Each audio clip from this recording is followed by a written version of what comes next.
Bienvenue à vous dans cette nouvelle vidéo d'actualité auto. On se retrouve comme d'habitude pour débriefer les actus les plus importantes des derniers jours. On va déjà commencer par parler du dernier énorme flop électrique de Mercedes. Là, ils sont ramassés comme il faut. On parlera également de Mercedes pour le deuxième sujet de cette vidéo, puisque le patron de Mercedes AMG, Michael Schieb, continue de dire n'importe quoi et continue de prendre ses clients pour des débiles. On parlera ensuite de Ford qui annonce des baisses colossales de ses modèles électriques sur le mois de mai 2025. Et puis pour terminer, on retournera chez les Allemands avec un petit point sur les licenciements massifs chez Volkswagen. Ce sera les 4 gros sujets de la vidéo du jour. J'espère évidemment qu'elle vous intéressera. Si c'est le cas, je compte sur vous pour le montrer en laissant un like comme d'habitude, en vous abonnant bien sûr aussi et en laissant un petit commentaire, soit pour le référencement, soit tout simplement pour me donner votre avis sur l'actualité du jour et sur la stratégie de Mercedes. Pensez-vous que le flop que la marque est en train de vivre était prévisible ou est-ce pour vous une réelle surprise tout simplement ?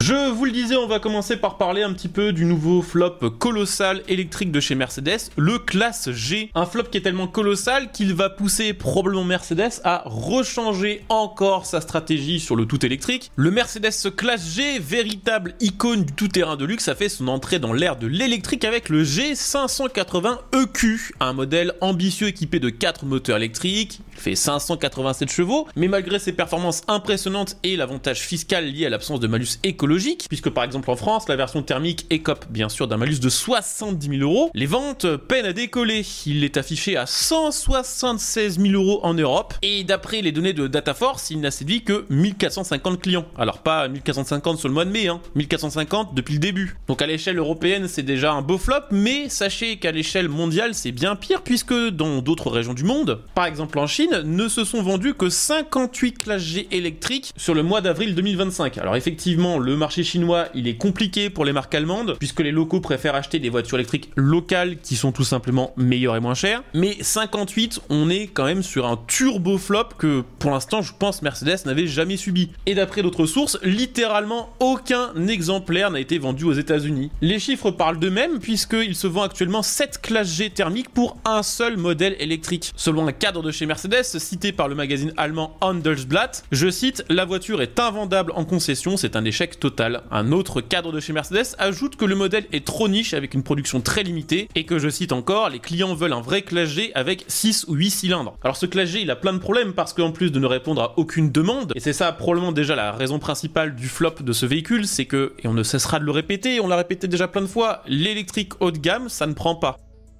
Les gens qui ont de l'argent et qui mettent 150 000, 200 000 ou plus encore dans une voiture veulent un moteur qui rend l'automobile luxueuse, à savoir des gros moteurs thermiques, des V8, des V12, ce genre de trucs. Mais en plus de ça, techniquement, le Classe G électrique, il est vraiment pas terrible. Il est très lourd, sa capacité de remorquage est moins bonne que les équivalents essence ou diesel, ce qui est quand même dommage pour un véhicule qui a fait quand même sa réputation sur le fait d'être ultra costaud, de pouvoir tracter, de pouvoir passer un peu par tous les chemins. Sa charge utile plafonne à 415 kg, c'est moins qu'une Toyota Auris par exemple. D'ailleurs, le concept de base d'un véhicule comme ça lui fait défaut, parce que c'est quand même difficile d'imaginer qu'on pourra, au milieu du désert ou au milieu de la forêt, recharger son Classe G en électricité, alors que un thermique ou un diesel, si on a des jerrycans, c'est reparti. D'ailleurs, en parlant d'autonomie, sachez que l'autonomie de ce Classe G électrique n'est que de 385 km en EPA. Pour le coup, on va pas trop critiquer cette autonomie annoncée, parce que l'EPA est en général beaucoup plus proche de la réalité que le WLTP. Mais 380 km pour un véhicule qui est censé pouvoir vous emmener un peu partout, bah c'est un peu ridicule. Alors personnellement, je pense que c'était extrêmement prévisible, et pourtant Mercedes, qui est le principal intéressé, n'avait pas vu venir. Alors maintenant, ils ont un gros souci, c'est que vu qu'ils en vendent beaucoup en thermique et très peu en électrique, ça fait monter leur moyenne CO2, et ça risque de leur faire encourir des amendes café encore plus grandes que précédemment calculées. Mais Mercedes est rattrapé par la réalité du marché et va être forcé de prendre cet échec en compte pour ses futurs modèles, et on le sait, en fait Mercedes était en train de développer un Classe G Junior, donc un véhicule qui reprendrait ses lignes mais qui serait plus petit et moins cher.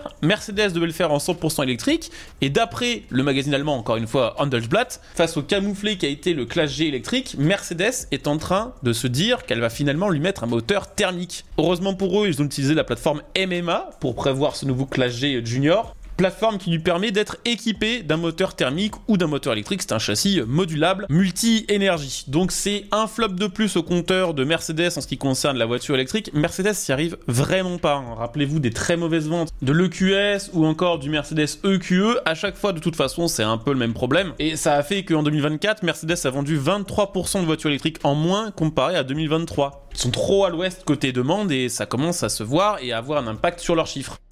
D'ailleurs, en parlant de flop, je voulais aussi vous parler de Mercedes AMG puisque son patron, Michael Schieb, continue à dire et à faire n'importe quoi à propos de la division AMG. Alors là, ça concerne un des gros flops de la marque en thermique, la Mercedes C63 AMG de dernière génération. Alors celle-ci, ça va être assez compliqué de vous parler de chiffres de vente parce que vu qu'ils sont probablement très mauvais, Mercedes ne les étale pas partout sur internet. Il n'y a rien d'officiel alors que la voiture est quand même sortie depuis 3 ans. Ça aurait été un succès, bien sûr que Mercedes aurait été le premier à en parler. Ce qu'on sait quand même, c'est qu'à l'ouverture des précommandes en 2022, les concessions allemandes avaient fait remonter des chiffres de précommandes qui avoisinaient les zéros. Le gros problème de cette dernière génération de C63S, c'est que Mercedes AMG a fait n'importe quoi et a considéré que ses clients ne venaient pas chez Mercedes pour les gros moteurs, mais venaient pour la technologie. Alors c'est toujours le même problème. Comme pour le Classe G, les gens qui mettent 150 000 ou 200 000 euros dans une voiture veulent l'exception qui va avec, et l'exception elle passe par des gros moteurs avec des gros cylindrés et pas par l'électrique. Le gros problème de cette dernière C63S,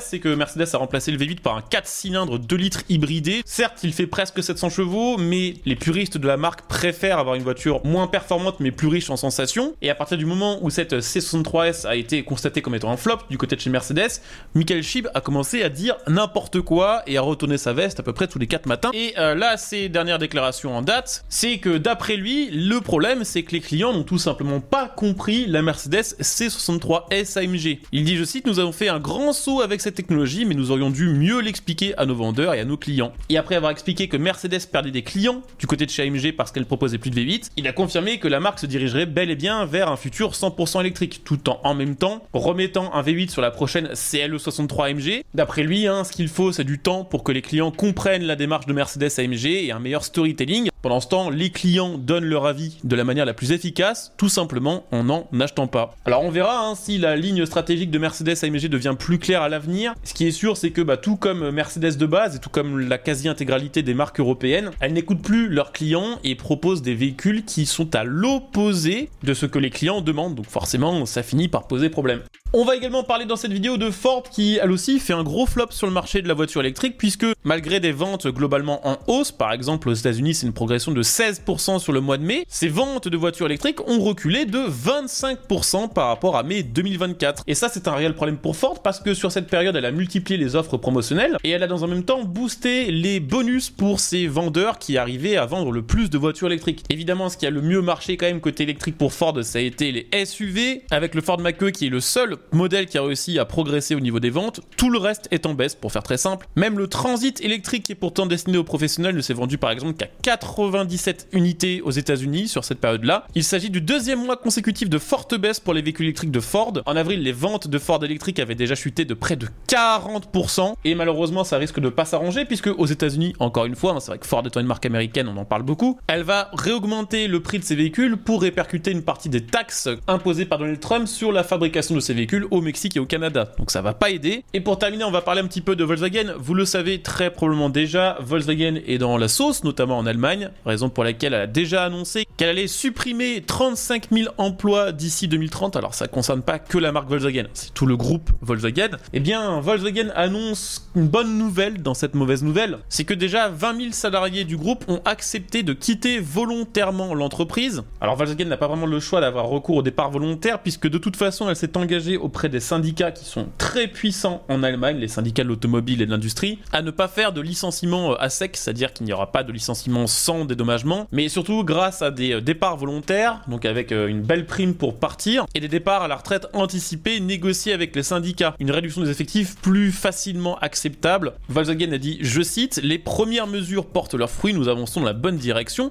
Le plan vise quand même à réaliser 1,5 milliard d'économies par an. Les salariés qui vont rester dans le groupe Volkswagen Volkswagen en 2025 et en 2026 vont malheureusement subir un gel des salaires, il n'y aura pas d'augmentation. Les primes ont été reportées et pour encore faire plus d'économies, la production de certaines voitures iconiques, par exemple la Volkswagen Golf ne sera plus produite en Allemagne à Wolfsburg mais plutôt au Mexique. Cette transformation intervient dans un climat économique tendu pour Volkswagen, confronté à une concurrence chinoise de plus en plus agressive, à une transition vers l'électrique plus coûteuse que prévu. Il leur reste encore 15 000 salariés à licencier ou à convaincre de partir. On rappelle d'ailleurs, vu qu'on parlait de Mercedes dans cette vidéo, que Mercedes fait un plan similaire avec des incitations au départ volontaire qui peuvent aller jusqu'à 500 000 € de prime de départ pour les salariés qui bénéficiaient jusqu'ici du plus d'ancienneté et des plus gros salaires. Donc affaire à suivre, c'était l'actu du jour. J'espère évidemment que cette vidéo vous aura intéressé. Si c'est le cas, je compte sur vous pour le montrer. Comme d'hab, c'est très simple, en laissant un petit like, en vous abonnant et bien sûr aussi en laissant un petit commentaire. On se retrouve très bientôt pour une nouvelle vidéo. Ciao!